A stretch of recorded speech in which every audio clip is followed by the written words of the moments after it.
All right, Greyhawk fans, get ready for one last deep dive before our live finale this Wednesday, May 7th at 8 p.m. Eastern. That's right.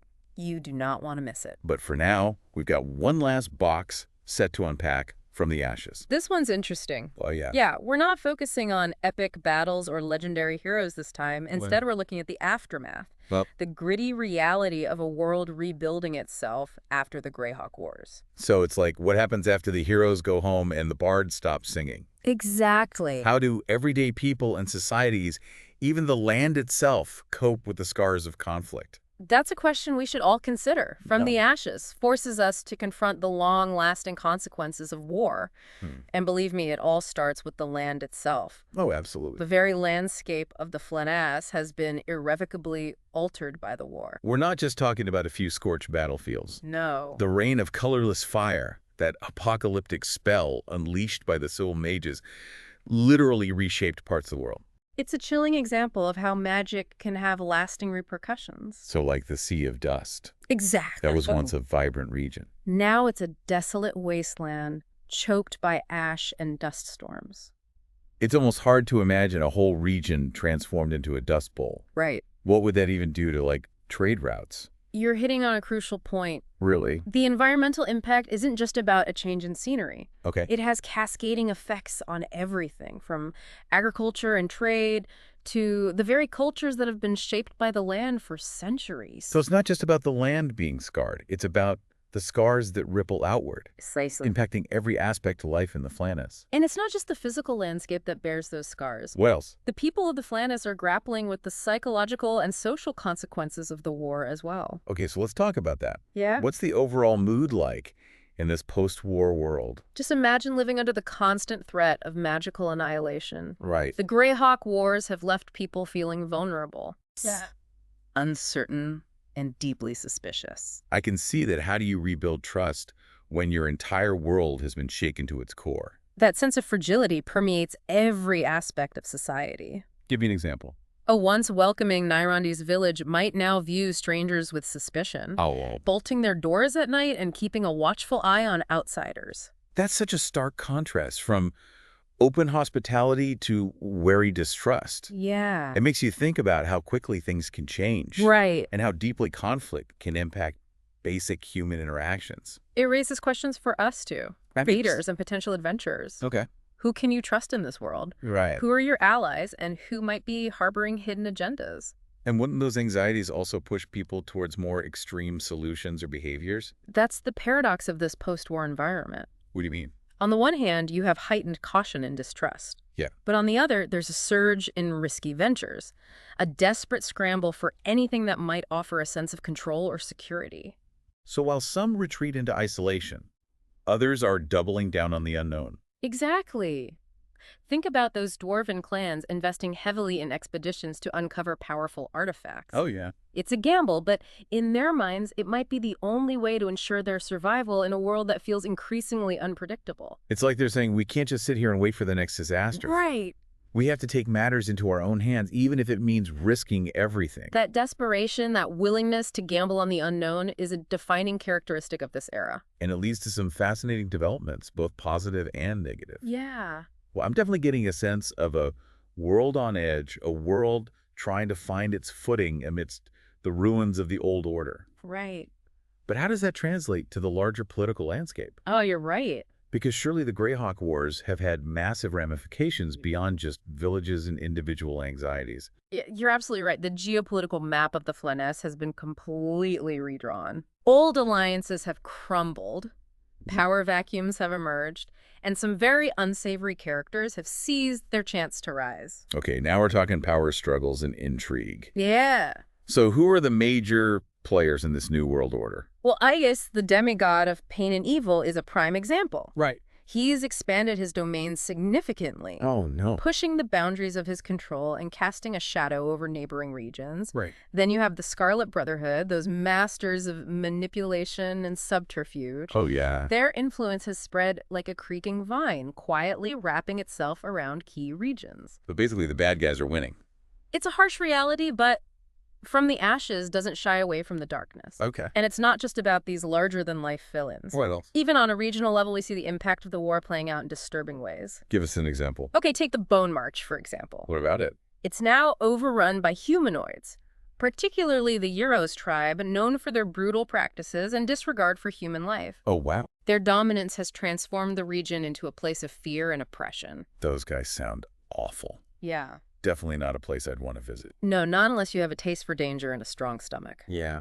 But it highlights how the war has created opportunities for certain factions to exploit the chaos and impose their own brand of tyranny. So it's not just about rebuilding, it's about who gets to control the rebuilding process. Exactly. And what kind of world they want to create. And then you have regions like Furiondi still valiantly trying to rebuild their capital Shendel after the devastation wrought by Ikuz. Oh, yeah.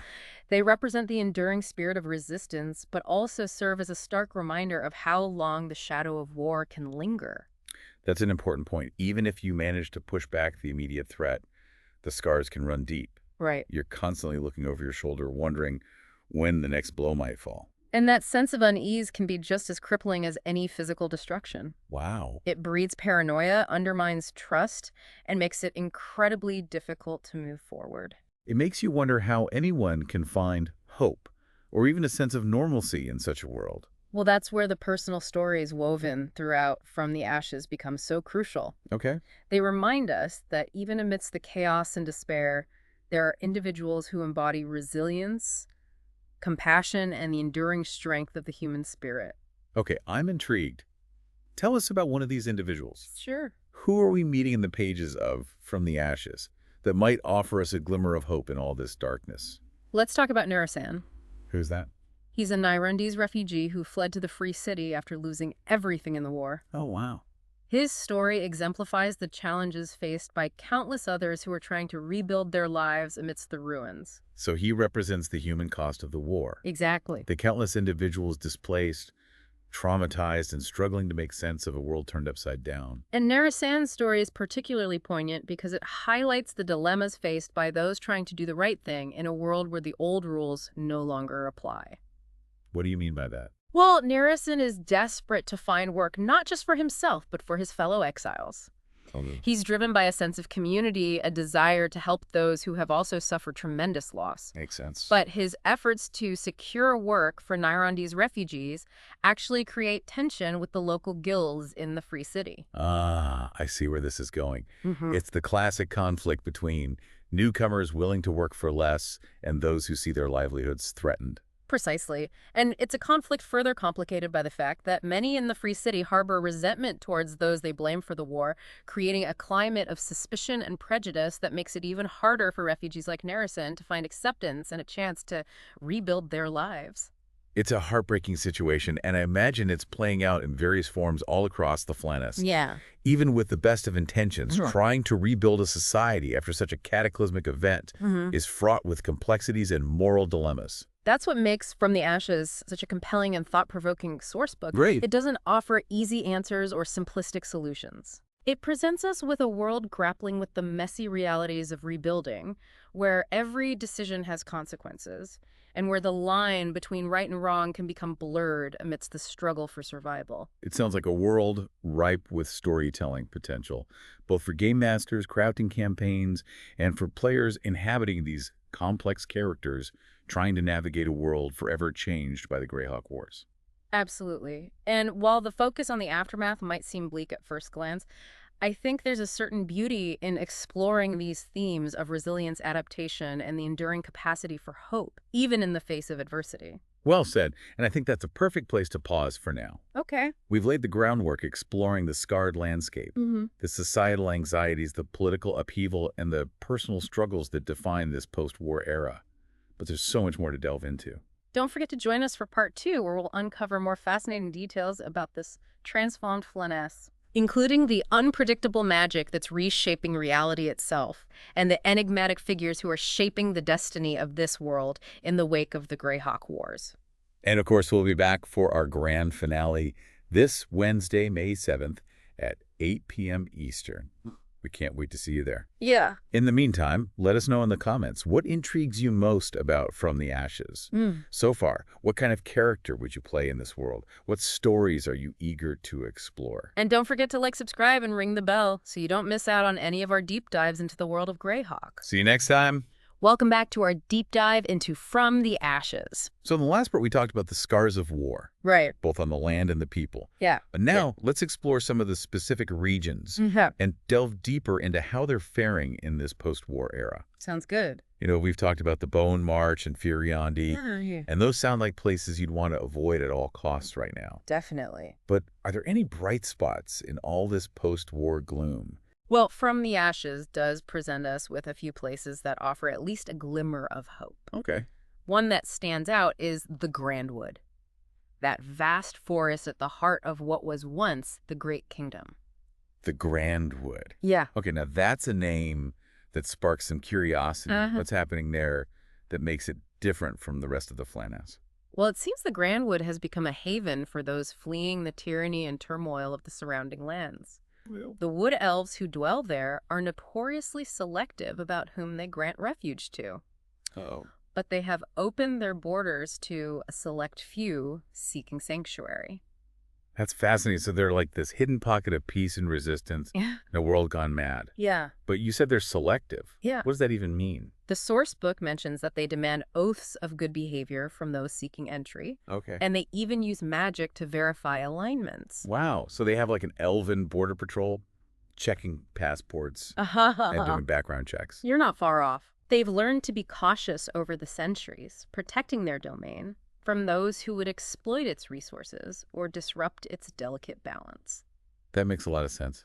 They've probably seen their share of conflicts and power grabs over the years. Probably. But if they're taking in refugees, that has to be putting a strain on their resources, right? It's a valid concern. Yeah. And the source book doesn't shy away from the challenges. Okay. But it also suggests that the wood elves are managing, at least for now. Okay. They've got their natural defenses, their skilled archers, Right. and perhaps most importantly, their deep connection to the forest itself. Okay. It's a symbiotic relationship that has sustained them for generations. It's interesting to think about the Grandwood as a symbol of resilience, right? Yeah. Like no matter how much chaos reigns outside, there's still this place where nature and a certain way of life endure. Right. It's almost hopeful. Almost. Hope is a precious commodity in these times, and it often manifests in unexpected places. But even those who find sanctuary in the Grandwood can't escape the realities of a world transformed by war. What do you mean? Well, let's talk about the economic side of things. Easy. Because war doesn't just leave physical and emotional scars. Right. It also has a devastating impact on economies. Yeah, that's a good point. Yeah. Even if you manage to avoid the direct fighting, you're still dealing with the fallout. Exactly. From the Ashes mentions a significant decline in trade throughout the Flaness. Oh, wow. The dangers of transport have increased, surplus goods are scarce, and those goods that are available come at a premium. So it's like a double whammy. Yeah. You might not even be able to find what you need, and even if you do, you're probably paying through the nose for it. Right. Talk about adding insult to injury. It's a tough situation for everyone. Yeah. From merchants and artisans to everyday citizens trying to make ends meet. Right. The cost of living has skyrocketed, and even those with some wealth are feeling the pinch. Because no one knows what the future holds, right? That uncertainty is a constant weight on everyone's minds. Precisely. And that uncertainty is what makes those risky ventures we talked about earlier even more alluring. Okay. People are desperate for anything that might offer a sense of control or security, even if it means gambling on a long shot. So it's like fear and desperation driving innovation, exploration, Yeah. and even recklessness. And it's not just about material wealth or security. What else? The Greyhawk Wars have also unleashed a surge of magical energy warping the very fabric of reality in unpredictable ways. Ooh, now you're talking my language. Tell me more about this magical mayhem. Remember those fading lands we mentioned earlier? Yeah. Those enigmatic demi-planes that seem to exist somewhere between the material world and the ethereal realms? Yeah, they sound both terrifying and awesome. Right. Like imagine stumbling through a forest path only to find yourself in a world where the laws of physics are rewritten. Exactly. What kind of opportunities and dangers would you encounter? How would you even begin to adapt? Those are the questions that adventurers are asking themselves, Right. drawn to the mysteries and potential rewards of these fading lands. And that's going to drive people crazy, right? Of course. Especially in a world where magic is already playing such a prominent role. People are going to be obsessed with uncovering the secrets of these fading lands. Humans are inherently curious creatures, and magic has always held a certain allure, Yeah. even when it's dangerous or unpredictable. Speaking of alluring and dangerous, there's a passage from the Ashes that caught my eye. Okay. It mentions something called the spinning helix of the archmages. What in earth is that? It's a phenomenon that has captivated sages and adventurers alike. Really? Imagine a swirling vortex of magical energy, similar in appearance to a borealis. Okay. But instead of shimmering lights, it's pure arcane power. Whoa, that sounds incredible, like something out of a fantasy novel. It's said that the helix appears irregularly, Okay. often heralded by strange atmospheric disturbances and surges in magical power. So it's like a cosmic beacon announcing some momentous magical event. Maybe. Or maybe it's a portal to another dimension. Possibly. Or what if it's the collective power of all the archmages on Earth, like a giant swirling magical battery? Those are all intriguing possibilities, and the sourcebook doesn't give us definitive answers. Okay. Some sages believe it's a portal, while others speculate that's a manifestation of the world's magical energy in flux. But I bet there have been attempts to study it up close, right? I'm sure there have been. Yeah. But the sourcebook also suggests that the helix is incredibly dangerous, capable of warping minds and bodies. So it's like a beautiful, deadly trap. Yeah. Talk about high risk, high reward. Right. I can already imagine adventurers risking life and limb just to get a closer look. And perhaps some of them might even uncover valuable knowledge, even if it comes at a steep price. The spinning helix is a great example of how the Greyhawk Wars have not only reshaped the land and its people, Yeah. but also the very fabric of magic itself. It's like the world is still reverberating from that magical cataclysm, and we're just seeing the first ripples of change. Exactly. And it's a reminder that the world is constantly changing, evolving in ways we can't always predict. That's part of what makes From the Ashes so compelling. Right. It's a world in flux full of possibilities, both hopeful and dangerous. Speaking of possibilities, let's get back to those personal stories we were discussing earlier. Okay. We talked about Narison and the challenges faced by refugees in the Free City. Right. Are there other individuals whose stories capture the essence of this post-war world? Oh, yeah.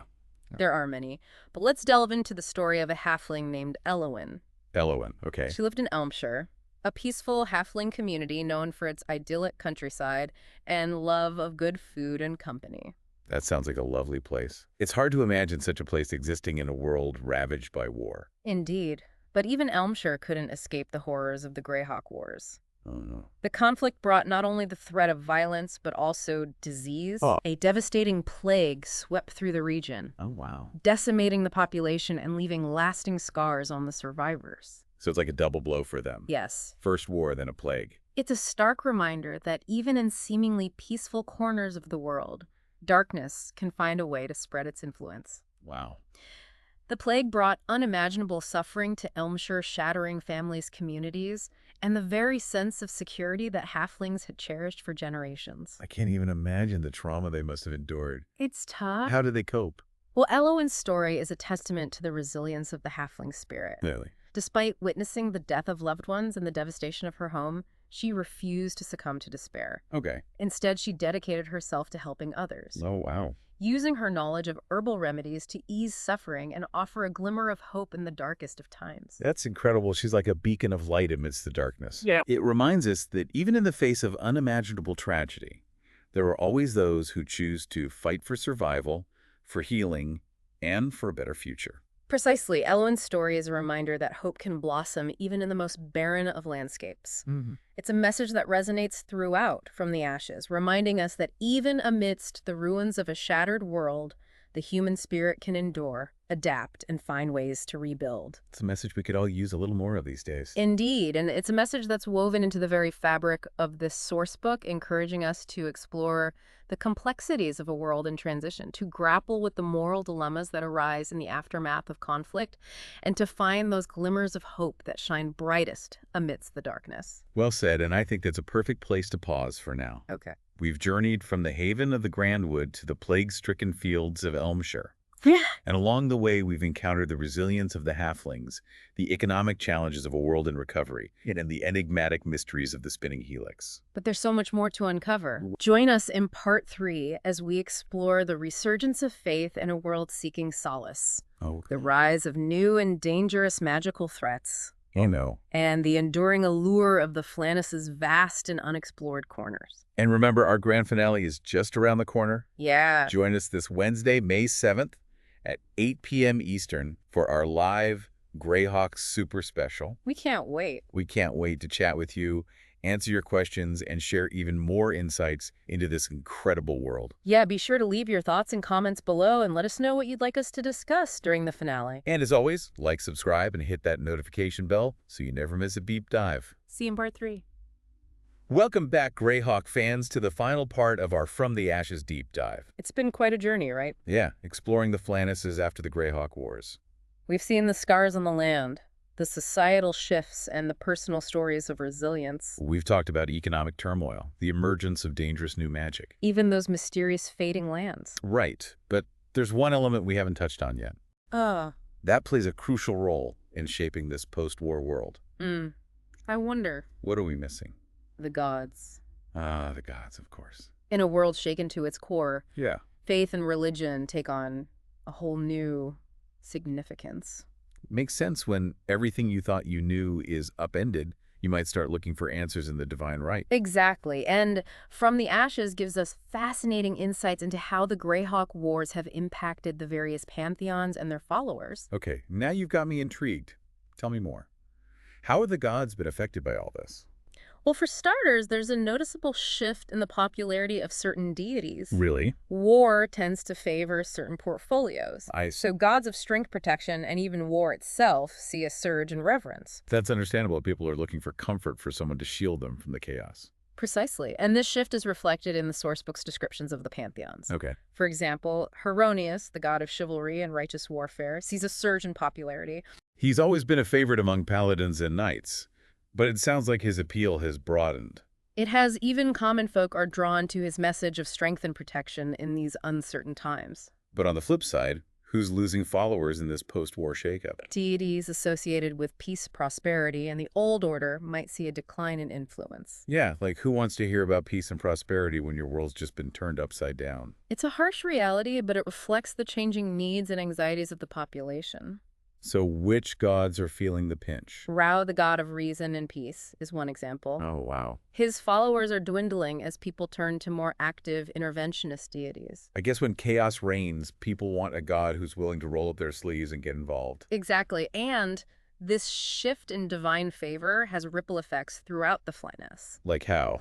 Give me some examples. Well, it influences everything from temple attendance and donations to the political machinations of various priesthoods. Oh, I bet those priests are scrambling to adapt to this new landscape. They are, and some are more successful than others. Imagine the power struggles and theological debates happening behind closed doors as different factions within the priesthoods try to make sense of the war's impact. Right. And position their deity as the ultimate source of guidance and solace. It's almost like the gods themselves are being tested by the war. Yeah. Forced to prove their relevance and power in a world where the old certainties have crumbled. It's a fascinating aspect of this From the Ashes setting. Yeah. The gods aren't just distant figures in the background. Right. They're active players in the unfolding drama, their influence shaping the destinies of mortals. It makes you wonder what the gods themselves think of all this. Yeah. Do they see the Greyhawk Wars as a failure, a test, or perhaps even an opportunity? That's a question for theologians and philosophers to ponder. For sure. But one thing is certain, the Greyhawk Wars have left an indelible mark on the divine landscape, just as they have on the mortal world. It's a reminder that even the gods aren't immune to the winds of change. Exactly, and that change can be both unsettling and exhilarating. Right. It opens up new possibilities, new ways of understanding the world and our place within it. Well, listeners, we've covered a lot of ground in our exploration of From the Ashes. We have. From the scarred landscapes and shifting power dynamics to the personal stories of resilience and the evolving relationship between mortals and the divine. We've seen how the Greyhawk Wars have irrevocably altered the Flannis, leaving a world in transition. A world grappling with the challenges of rebuilding while facing new and unpredictable threats. It's a world ripe with storytelling potential. For sure. A world where adventurers can make a real difference, where choices have weight, and where the very fabric of reality is in flux. So as you prepare for our grand finale this Wednesday, May 7th at 8 p.m. Eastern, we encourage you to delve into the pages of From the Ashes yourself. Definitely. Imagine yourself stepping into this transformed Flaness. What kind of character would you play? Yeah, what challenges would you face? What stories would you tell? We'd love to hear your thoughts, theories, and questions in the comments below. And of course, don't forget to join us for our live Greyhawk Super Special, where we'll be discussing all things From the Ashes, answering your questions, and maybe even rolling some dice. It's going to be an epic conclusion to our Greyhawk journey, and we can't wait to share it with you. Until then, keep exploring, keep questioning, and keep those Greyhawk flames burning. And as always, don't forget to like, subscribe, share, and ring the bell for more deep dives into fascinating topics. See you at the finale.